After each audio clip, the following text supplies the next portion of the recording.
Hi hello ನಮಸ್ಕಾರ. ನಾನು ನಿಮ್ಮ ಅನಿತಾ ಮಾತಾಡ್ತಾ ಇರೋದು. ಇವತ್ತು ನಾನು ಯಾವ ವಿಷಯದ ಬಗ್ಗೆ ಹೇಳ್ತಾ ಇದ್ದೀನಿ ಅಂತ ಹೇಳಿದರೆ, ಲವ್ ರೀಡಿಂಗ್.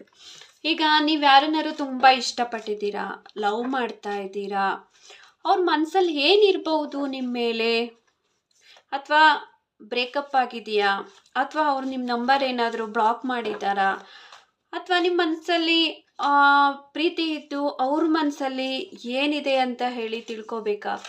ಸೊ ಇವತ್ತು ನಿಮಗೆ ಈ ಸಂದೇಶನ ತಿಳಿಸ್ತಾ ಇದ್ದೀನಿ. ಯೂನಿವರ್ಸಲ್ ಗೈಡೆನ್ಸ್ ಏನಿದೆ, ನೀವು ಇಷ್ಟಪಡ್ತಿರೋ ವ್ಯಕ್ತಿ ನಿಮ್ಮನ್ನು ಇಷ್ಟಪಡ್ತಿದ್ದಾನ, ಅಥವಾ ಅವನ ಮೈಂಡಲ್ಲಿ ಏನಿದೆ, ಏನಿರ್ಬೋದು ಅನ್ನೋದನ್ನ ನಾನಿವತ್ತು ತಿಳಿಸ್ತಾ ಇದ್ದೀನಿ.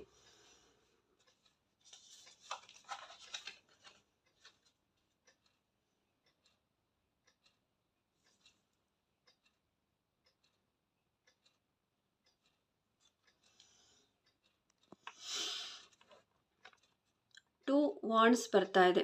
ನಿಮ್ಮ ಪಾರ್ಟ್ನರ್ಶಿಪ್, ನೀವು ಲವ್ ಮಾಡ್ತಿರೋ ವ್ಯಕ್ತಿ ಇನ್ನೂ ಡಿಸಿಷನ್ ತಗೊಳಕ್ಕೆ ಆಗ್ತಾ ಇಲ್ಲ.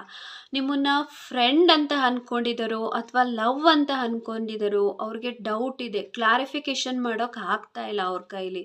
ಸೊ ಹಾಗಾಗಿ ನೀವು ಟ್ರಾವೆಲಿಂಗ್ ಅಂತ ತೋರಿಸ್ತಾ ಇದೆ. ನೀವಿಬ್ಬರು ಟ್ರಾವೆಲಿಂಗ್ ಮಾಡೋ ಪ್ಲ್ಯಾನಲ್ಲಿದ್ದೀರಾ ಅಂತ ಅನ್ನಿಸ್ತಿದೆ. ಸೊ ಅಕಸ್ಮಾತ್ ನೀವು ಟ್ರಾವೆಲಿಂಗ್ ಮಾಡೋ ಪ್ಲ್ಯಾನಲ್ಲಿ ಇದ್ದರೆ ಡಿಸಿಷನ್ಸ್ ಇಬ್ಬರು ಕೂತ್ಕೊಂಡು ಡಿಸಿಷನ್ ತಗೊಳ್ಳಿ. ಇದು ಫ್ರೆಂಡ್ಶಿಪ್ಪಾ ಅಥವಾ ಪ್ಯೂರ್ ಲವ್ವಾ ಅಂತ ಹೇಳಿ ಡಿಸಿಷನ್ ತಗೊಳ್ಳಿ. ಡಿಸಿಷನ್ ಮೇಕಿಂಗ್ ಮಾಡಿಕೊಂಡ್ರೆ ಬೆಟರ್ ಅಂತ ಅನ್ನಿಸ್ತಿದೆ. ಮತ್ತು ಬ್ಯಾಲೆನ್ಸ್ ಮಾಡ್ತಾ ಇದ್ದಾರೆ ಅವ್ರು ನಿಮ್ಮ ಜೊತೆ ಅಂತ ಅನ್ನಿಸ್ತಿದೆ.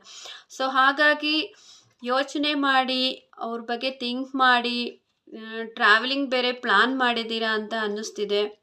ಸೊ ಹಾಗಾಗಿ ಒಂದು ಕಡೆ ಕೂತ್ಕೊಂಡು ಇಬ್ಬರೂ ಡಿಸಿಷನ್ ಮಾಡ್ಕೊಳ್ಳೋದು ಒಳ್ಳೆಯದು ಅಂತ ಅನ್ನಿಸ್ತಿದೆ. ಇದು ಮೇ ಬಿ ಕಾರ್ಡ್ ಬಂದಿದೆ, ಫ್ರೆಂಡ್ಶಿಪ್ ಆಗಿರ್ಬೋದು ಅಥವಾ ಲವ್ ಆಗಿರ್ಬೋದು. ಇದು ಕನ್ಫ್ಯೂಷನಲ್ಲಿ ಇದ್ದಾರೆ ಅಂತ ತೋರಿಸ್ತಿದೆ. Thank you.